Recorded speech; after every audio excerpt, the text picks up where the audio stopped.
I've always had a fascination with flying. There's something about the way an aircraft slices through the clouds, above the worries of the world below, that gives me a sense of freedom. As a seasoned pilot with thousands of flight hours under my belt, I thought I'd seen and experienced everything the skies had to offer. But that was before the night of the ghost flight, an experience that still haunts me to this day. It started as a routine assignment. I was to captain a red-eye flight from Denver to Miami, an overnight journey that I had done countless times. The aircraft, an aging Boeing 737, had been through its fair share of turbulence and wear, but it was reliable, a sturdy workhorse that had never let me down. My co-pilot, Tom, was a younger guy, eager and fresh out of training, but I trusted him. We went through the usual pre-flight checks, and everything seemed normal. The passengers boarded, a mix of business travelers, a few families, and the occasional lone traveler seeking the cheapest fare. There was nothing unusual about the flight manifest, and the weather forecast was clear, with just a slight chance of thunderstorms as we neared the Florida coast. We took off smoothly, the lights of Denver disappearing behind us as we climbed into the night sky. The cabin was quiet, most of the passengers either asleep or lost in their thoughts. The hum of the engines was a comforting constant, and the flight seemed destined to be another uneventful journey through the night. But then, somewhere over the Midwest, things began to change. It started subtly, an odd feeling, a sense that something was off, though I couldn't quite put my finger on it. The instruments on the panel in front of me were all reading normal, but there was an almost imperceptible hum in the air, a vibration that didn't seem to belong. I glanced over at Tom, who was staring intently at his own instruments, his brow furrowed. "Everything all right?" I asked, trying to keep my voice calm. "Yeah," he replied, though there was a hesitation in his voice. "Just, something feels weird." I nodded, understanding what he meant. The air felt heavier, the darkness outside the cockpit windows somehow deeper than usual. But the skies were clear, and our altitude was steady. I dismissed the feeling as the result of too many late-night flights and too little sleep. As we continued on, the feeling only intensified. The radio crackled with static, something that wasn't entirely unusual at our altitude, but the interference was more persistent than I had ever experienced. I tried to radio into the nearest control tower, but my calls were met with nothing but garbled noise. Tom and I exchanged uneasy glances. The hum was growing louder now, a low, thrumming sound that seemed to emanate from somewhere deep within the aircraft. I could see Tom was gripping the yoke a bit tighter, his knuckles white. "We'll descend a little, see if it clears up," I said, adjusting our altitude. But as I did, the humming intensified, resonating through the cockpit. And then, suddenly, the lights flickered. A quick glance at the instruments showed nothing out of the ordinary, but the flickering persisted. I reached for the intercom to reassure the passengers, but before I could speak, the entire aircraft was plunged into darkness. For a moment, the world seemed to stop. The hum was gone, replaced by an eerie silence, and the only sound was the rapid thudding of my own heartbeat. I could feel the plane still moving, the faint sensation of forward momentum, but there were no lights, no instruments, nothing. "Tom?" I called out, but my voice seemed swallowed by the darkness. "I'm here," he replied, his voice strained. "What the hell is going on?" "I don't know," I admitted, panic clawing at the edges of my mind. I'd been through engine failures, emergency landings, even a hijacking once, but this was different.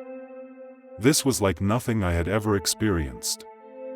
I fumbled for the emergency flashlight stowed under my seat, the small beam of light piercing the darkness, but offering little comfort. I shone it on the instruments, hoping to see something that would explain what was happening, but everything was dead.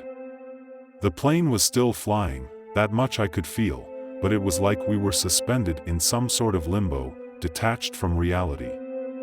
And then, just as suddenly as the darkness had descended, the lights flickered back on. The instruments whirred to life, and the hum of the engines returned. I blinked, disoriented, as the familiar glow of the cockpit returned. Tom was staring at me, his face pale. What the hell just happened? I didn't have an answer. I quickly radioed the control tower, and this time, the connection was clear. The voice on the other end sounded normal, calm even, as if nothing unusual had happened. But when I asked for our position, the reply sent a chill down my spine. "Captain, you're still over Denver."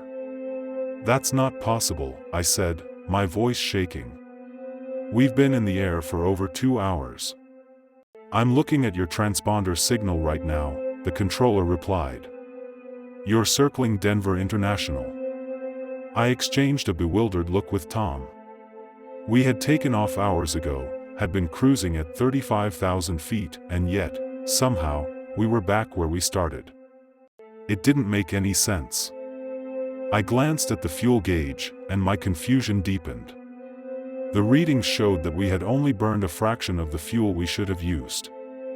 It was as if time had somehow skipped, or looped back on itself, but that was impossible, wasn't it? As I tried to make sense of what was happening, I noticed something else. The cabin, which had been calm before, was now eerily silent. I switched the intercom to cabin view and was shocked to see the passengers all sitting in their seats, perfectly still, their faces blank. They weren't asleep, but they weren't awake either. They were just there, like mannequins, unmoving, unblinking. "Tom, look at this," I whispered, but he was already staring at the screen, his face pale. "What the hell is going on?" He shook his head, unable to speak. I had seen a lot of things in my time as a pilot, but this was beyond anything I could comprehend. My mind raced with possibilities, some sort of gas leak, a mass hypnosis, but none of it made any sense. "Let's land," I said, my voice trembling. "Get these people on the ground." I turned the plane around, heading back towards the Denver International Airport. The descent was smooth, too smooth. It was like the plane was on autopilot, but I wasn't using the autopilot. The controls seemed to respond to my thoughts before I even touched them. We touched down on the runway without incident, and as we taxied to the gate, the passengers began to stir, as if waking from a deep sleep. Their expressions were confused, but not panicked. It was as if they didn't remember what had happened, if anything had happened at all. The ground crew was already waiting for us, looking just as bewildered as we were. I shut down the engines, feeling the tension drain from my body as the familiar hum ceased. But the relief was short-lived. As soon as the door opened, a chill swept through the cabin, and the lights flickered once more. The hum returned, louder now, vibrating through the entire plane. The passengers began to panic, screaming and pushing each other in their rush to escape. I tried to calm them, but my voice was drowned out by the rising hum, a sound that seemed to come from everywhere and nowhere at once. And then, as quickly as it started, the noise stopped, and the lights went out again. When they came back on, the plane was empty. I stood there, in the darkened cabin, my heart pounding in my chest. Tom was gone, the passengers were gone, everyone was gone. It was just me, standing alone in the ghostly silence. I ran to the cockpit, frantically checking the controls, the radio, anything to make contact with the outside world. But everything was dead, just like before. I could see the airport outside the windows, the lights of Denver in the distance, but it was as if I was trapped in a bubble, cut off from reality. And then I saw them, the passengers, standing on the tarmac, staring up at the plane. They were motionless, their faces blank, just like before. But there was something different about them now, something wrong. Their eyes were black, empty voids that seemed to swallow the light. They didn't move, didn't blink, just stood there, watching. I don't know how long I stood there, staring back at them, unable to move, unable to think. It felt like hours, like time had stopped entirely. And then, one by one, they began to disappear, fading into the darkness until there was nothing left but the empty tarmac. I don't remember how I got off the plane. The next thing I knew, I was standing in the terminal, surrounded by emergency personnel, their faces a blur of concern and confusion. They were asking me questions, but I couldn't answer. I couldn't speak. They told me the plane had landed without incident, that the passengers had disembarked safely. But when I asked about Tom, about the passengers I saw on the tarmac, they looked at me like I was crazy. According to them, Tom had never boarded the flight. There was no record of him being scheduled as my co-pilot that night. I tried to argue, to insist that he had been there, but the looks on their faces told me all I needed to know. They didn't believe me. I was put on administrative leave, pending a full investigation. The airline wanted to make sure that I was fit to fly before they let me near another cockpit.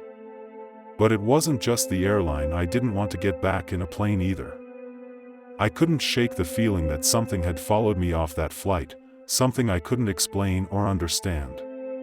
I spent the next few weeks in a daze, replaying that night over and over in my mind. I couldn't sleep, couldn't focus on anything other than the haunting images of those passengers with their black, empty eyes. I avoided the airport, avoided any place where I might run into someone who had been on that flight. And then, one night, I received a call from an unknown number. The voice on the other end was distorted, crackling with static, but I recognized it immediately. It was Tom. "Help me," he whispered, his voice barely audible. "I'm still here, in the dark." The call cut off before I could respond, leaving me staring at my phone in shock. I tried to call the number back, but it was disconnected. I checked the call log, but there was no record of it. It was as if the call had never happened. But I knew it had. I knew it was real. The next day, I went to the airline's headquarters, demanding to see the flight logs, the security footage, anything that could prove that Tom had been on that flight. The officials were hesitant at first, but after seeing the desperation in my eyes, they agreed to let me review the materials. I spent hours going through the logs, but there was nothing, no record of Tom, no evidence that anything unusual had happened on that flight. The security footage from the gate showed the passengers boarding, but Tom wasn't among them. The footage from the cockpit was blank, a glitch in the system, they said. But I didn't believe them. Something had happened that night, something beyond my understanding, and it had taken Tom. I was certain of that. In the days that followed, I became obsessed with finding out the truth. I tracked down some of the passengers from that flight, hoping they could provide answers, but they all claimed to remember nothing unusual. A few of them even seemed unnerved by my questions, as if they didn't want to recall the events of that night. I started to notice strange things happening around me. Items in my home would be moved, the air would grow cold for no apparent reason, and I would often hear faint whispers just as I was about to fall asleep. The sense of being watched was constant, and it felt like whatever presence I had felt on the plane had followed me into my life. One night, I awoke to find my room filled with an oppressive darkness, the same unnatural blackness that had enveloped the plane. And there, at the foot of my bed, stood Tom. His eyes were no longer the warm, reassuring blue I remembered. They were black voids, just like the passengers I had seen on the tarmac. "I'm trapped," he whispered, his voice full of anguish. "Help me." I tried to reach out to him, but my body was paralyzed with fear. Before I could say anything, he disappeared, leaving me gasping for breath in the dark. The encounters grew more frequent after that, and I began to question my own sanity. I couldn't escape the feeling that Tom was trying to reach out to me, trying to warn me about something. But every time he appeared, it was the same. His eyes, those black, empty voids, filled me with dread. Desperate for answers, I reached out to a retired airline investigator I had once worked with, someone who had seen his fair share of strange occurrences in the skies. I told him everything, and to my surprise, he didn't dismiss me as crazy. Instead, he told me about other pilots who had experienced similar encounters, about flights that had vanished without a trace, only to reappear years later with no explanation. He mentioned a phenomenon known as ghost flights, planes that become trapped in a sort of limbo, caught between our world and another. Some say it's the result of a time anomaly, others believe it's a rift between dimensions. But whatever it is, those who survive such encounters are never the same. They're cursed, he said, his voice grim. Once you're touched by it, it never lets you go. I didn't want to believe him, but deep down, I knew he was right. Tom was trapped in that limbo, and somehow, I had been spared, but not entirely. The entity, whatever it was, had marked me, and it wasn't going to stop until it had taken me too. I became a recluse, cutting off contact with friends and family, terrified that I would put them in danger. I spent my days researching every case I could find of ghost flights, looking for any way to break the curse. But the more I learned, the more hopeless it seemed. Then, one night, as I was poring over old aviation reports, I heard a faint knock at my door. My heart pounded in my chest as I approached, dreading what I might find on the other side. When I opened the door, there was nothing, just the empty hallway of my apartment building.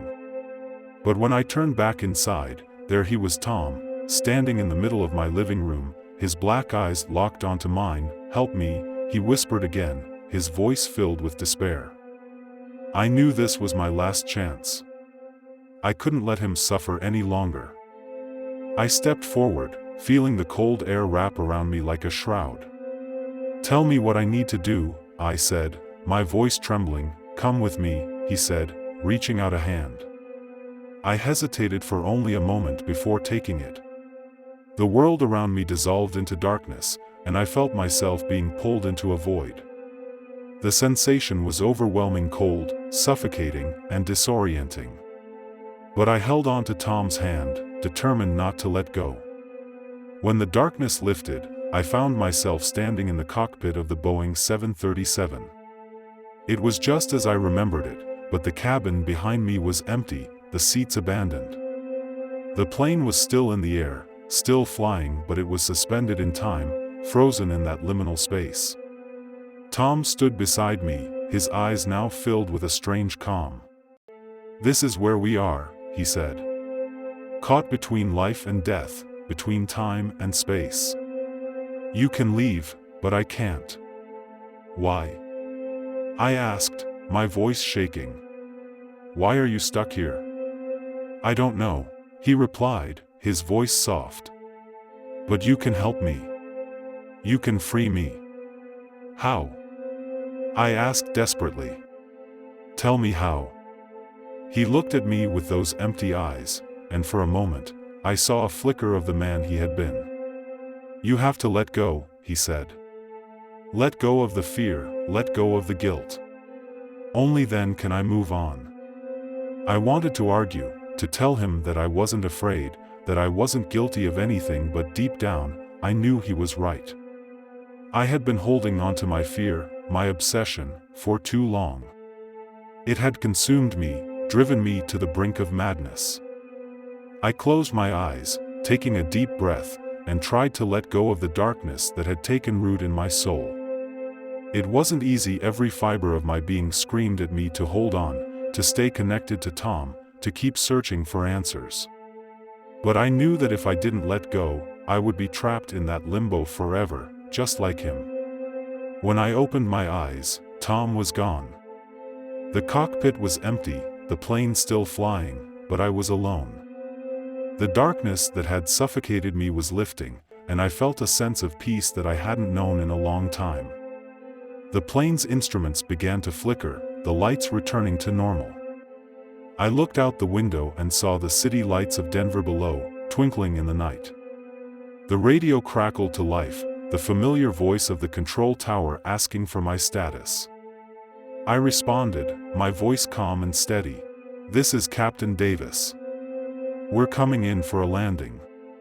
The descent was smooth, the plane responding to my commands as if it had never been anything but a regular flight. I touched down at Denver International Airport, the wheels kissing the tarmac with a soft thud. The passengers disembarked, unaware of the ordeal we had just been through. As I left the cockpit, I took one last look at the empty seats, half expecting to see Tom's face among them. But there was nothing, just the faint hum of the engines as they powered down. I walked out into the cool night air, feeling the weight of the world lift from my shoulders. I didn't know what had really happened on that flight, and maybe I never would. But I knew that Tom was free now, wherever he was.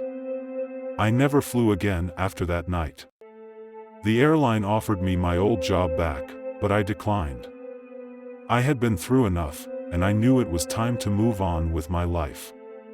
The skies no longer held the same allure they once had, and I was content to leave them behind. But sometimes, late at night, when the wind howls outside my window and the world is quiet, I find myself thinking about that flight, about Tom, and the strange, terrifying experience that changed my life forever. I wonder if there are others out there, other pilots, other passengers who have encountered the same eerie phenomenon, trapped between worlds, haunted by the unknown. Every so often, I'll hear a faint hum, like the one I heard in the cockpit that night, and my heart skips a beat. I know it's probably just the sound of a distant plane passing overhead, or maybe the hum of a neighbor's air conditioner. But a part of me can't help but wonder if it's something more, if it's a reminder that, though I've moved on, the ghost flight will always be a part of me. I've thought about sharing my story with others, writing it down, reaching out to those who might believe me. But I worry that they'll think I'm crazy, that they'll dismiss my experience as nothing more than the ramblings of a burned-out pilot. And maybe they'd be right. Maybe it was all in my head, a nightmare brought on by stress and exhaustion. But I know what I saw. I know what I felt. And I know that somewhere, in that strange, liminal space between life and death, Tom is finally at peace. It's a small comfort, but it's enough to help me sleep at night, knowing that I did what I could to help him. As for me, I've made peace with the fact that some mysteries aren't meant to be solved, some questions never fully answered. The world is a strange, unpredictable place, full of wonders and horrors we may never understand. And perhaps that's what makes life so fascinating, knowing that, no matter how much we learn, there will always be things that defy explanation, events that leave us questioning the very fabric of reality. So now, when I look up at the night sky and see the distant lights of a plane passing overhead, I say a quiet prayer for those on board. I hope they reach their destination safely, and that they never have to experience the terror that I did. But if they do, I hope they find the strength to let go, to face the unknown with courage, and to trust that, in the end, everything will be okay. Because sometimes, the only way to escape the darkness is to embrace it, to accept that there are things we cannot change, and to find peace in the knowledge that, no matter how frightening the journey, we are never truly alone. If you like this story, make sure to subscribe.